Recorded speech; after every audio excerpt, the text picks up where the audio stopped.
News पंच की पहली और प्रमुख खबर के साथ।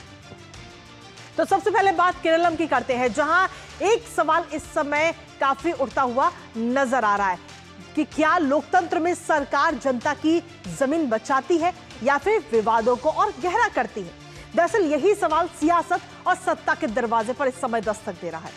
413 दिनों से कई सारे परिवार सड़क पर हैं। महिलाएं, बुजुर्ग और बच्चे जो अपनी जमीन बचाने की लड़ाई लड़ रहे हैं सड़क पर उतरकर, लेकिन जिनसे समाधान की उम्मीद थी उन्हीं पर अब सवाल उठ रहे हैं इस समय, क्योंकि चुनाव के दौरान बड़े बड़े वादे तो किए गए सरकार की तरफ से और यह भी कहा गया कि सत्ता में आते ही मुनम्बम जमीन विवाद जो है उसे खत्म कर दिया जाएगा, वो भी मात्र 10 मिनट के अंदर। लेकिन जब सत्ता में आए तो वक्फ बोर्ड ने इस पूरी विवादित जमीन पर अपना दावा और मजबूत कर लिया। आखिर क्यों? क्या सरकार ने अपने वादे भुला दिए हैं जो वादे आम जनता से किए थे? क्या पीड़ित परिवारों की आवाज सत्ता के गलियारों तक अब नहीं पहुंच रही है? और सबसे बड़ा सवाल यह है कि जब मामला अभी सुप्रीम कोर्ट में है तब इतनी जल्दबाजी आखिर किस बात की है? इस पूरे मामले को लेकर जहां एक और पीड़ित परिवार इस समय न्याय का इंतजार कर रहे हैं, तो वहीं दूसरी तरफ भारतीय जनता पार्टी ने कांग्रेस को घेरते हुए आरोप लगाया है कि नई सरकार के आते ही मुस्लिम लीग का प्रभाव बढ़ गया है। करेंगे चर्चा अपने सहयोगी से, साथ ही खास मेहमान भी हमारे साथ जुड़ेंगे, लेकिन उससे पहले आपको दिखाते हैं मुनम्बम विवाद में वक्फ का ये खेल। तो मुनम्बम विवाद में वक्फ की तरफ से ये पूरा खेल खेला गया, जहां केरल सरकार और वक्फ बोर्ड की ये मिली भगत सामने आई है। इस पूरे विवाद को लेकर के काफी लंबे समय से विवाद चल रहा है और विवादित जो पूरी जमीन है मुनम्बम की, उस जमीन का डिजिटल रजिस्ट्रेशन वक्फ ने करा दिया है। अब वक्फ बोर्ड ने जो केंद्र सरकार का पोर्टल है उम्मीद पोर्टल, उस पर यह रजिस्ट्रेशन करवाया गया वक्फ बोर्ड की तरफ से और इस पोर्टल के जरिए खुद को इस संपत्ति का पूरा मुतवल्ली बता दिया, यानी कि जो सर्वे सरवा है इस पूरी 404 एकड़ भूमि का वो वक्फ बोर्ड है। अब इस 404 एकड़ भूमि की अगर हम बात करें तो इस पर 600 से ज्यादा हिंदू और ईसाई परिवार रहते हैं।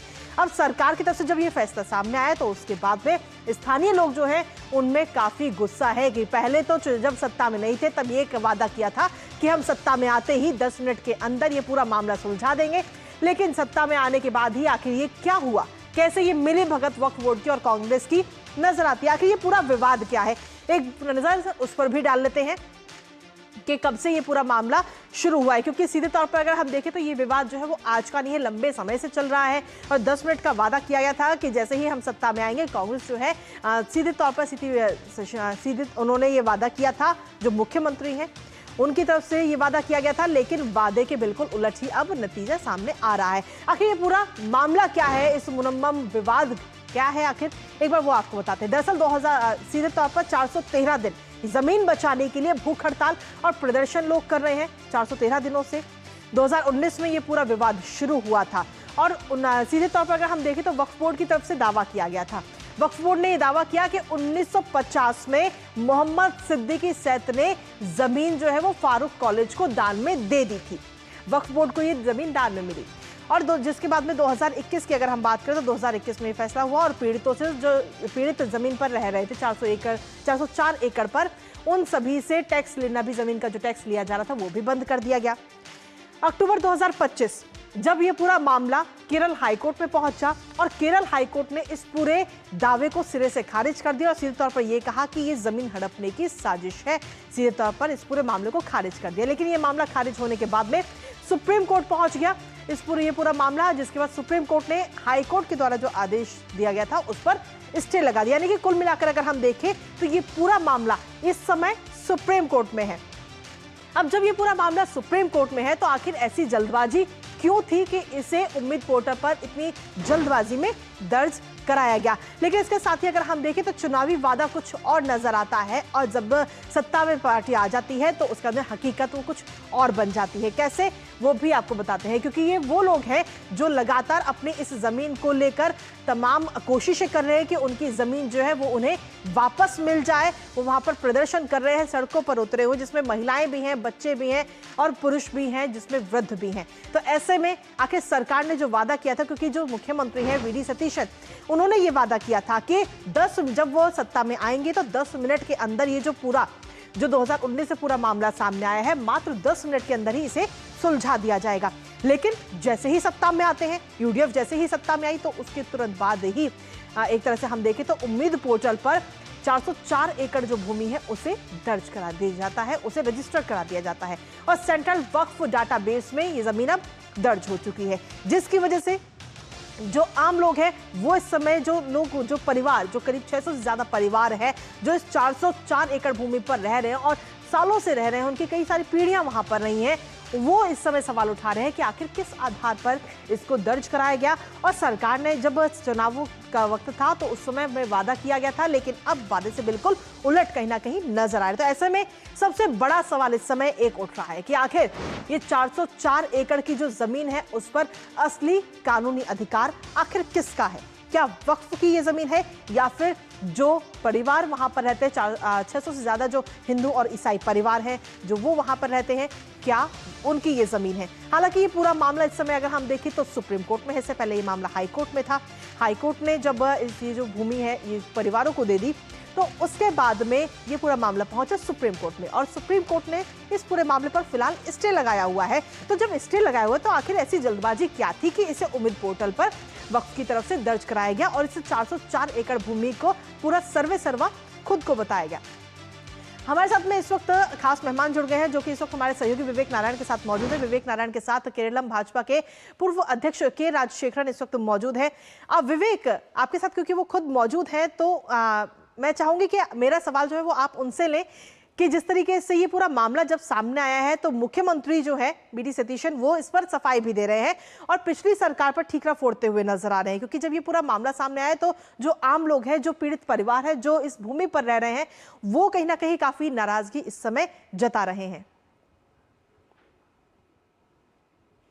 हाँ बिल्कुल जी, इस विषय में वक्फ बोर्ड के द्वारा वक्फ पोर्टल उम्मीद उम्मीद ने 404 एकर्स ऑफ लैंड रजिस्टर किया है। तो इस विषय में बीजेपी ने कांग्रेस सरकार को क्रिटिसाइज किया है। हमारे पास लड़ रहे बीजेपी का former president, state president Kummanam Rajasekharan और बीजेपी का नेशनल काउंसिल मेंबर भी है वो Rajasekharan sir. Now that BD Satheesan has said that this was actually a mistake done by the previous LDF government. I mean the registration of 404 acres of land. So how do you react to this? The statement of the Chief Minister is misleading because the Chief Minister can, at any time, he can cancel the decision taken by the Waqf Board. Because the Waqf Board is a separate institution run by the administered and controlled by the state government. So the state government can do give any instruction and also pass orders to do whatever they think. But why the Chief Minister is deviating from the main point of issue? Because here the Mutawalli, here is the actual owner or the person authorized to do this type of registration in the Umeed portal. But the Mutawalli here is the Farooq College. But they did not come up and they have not done this registration. This is clearly a violation of the law. Why this violation of law is not at all considered by the state government, and state government can take any action against this Waqf Board.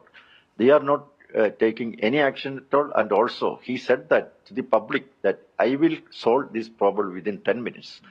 Why he is hesitating to do anything in this matter? So he is overruling or deviating the attention of the people. And also, he is not at all giving a correct answer to this vital issue in Kerala.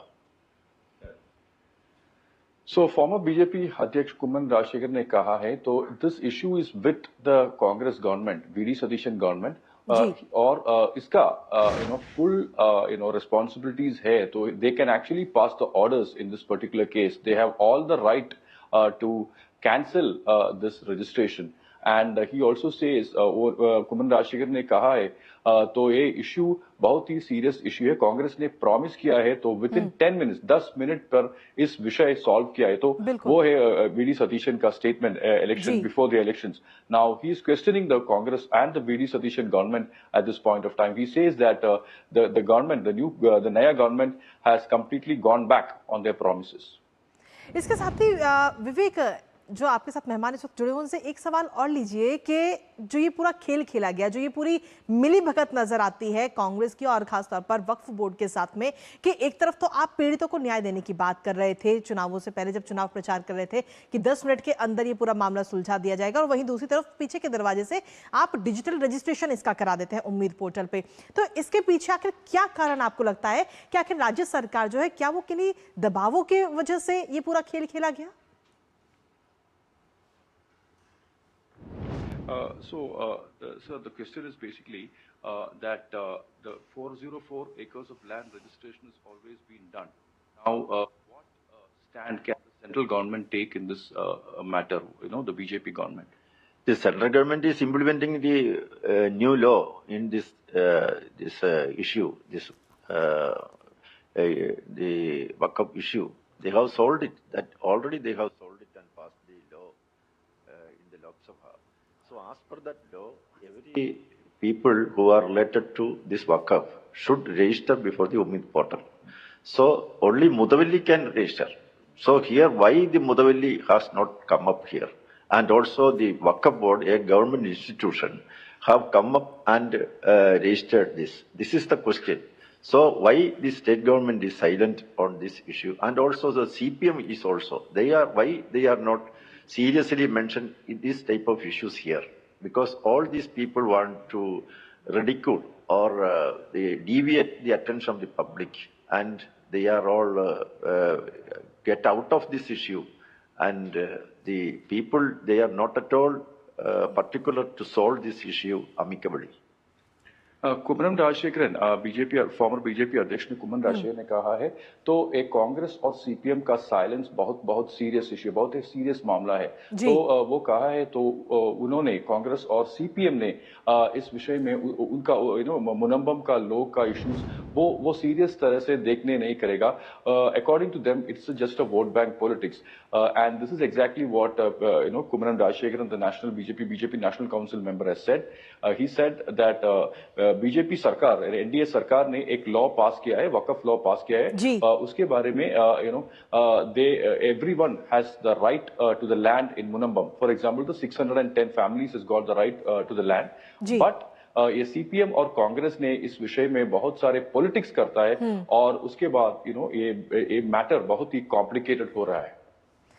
इसके साथ ही विवेक, इस पूरे मामले को लेकर के अगर हम देखें तो भारतीय जनता पार्टी किस तरीके से पीड़ित परिवारों को न्याय दिलाने की बात कर रही है, बीजेपी की तरफ से क्या कुछ मांग है इस पूरे मामले को लेकर? So he is asking what is the BJP stand as far as this matter is concerned. The state president of BJP, Sri Rajiv Chandrasekhar, has already demanded for the cancellation of the registration. Yesterday, he has given the letter to Kiran Rijiju and also the chief minister.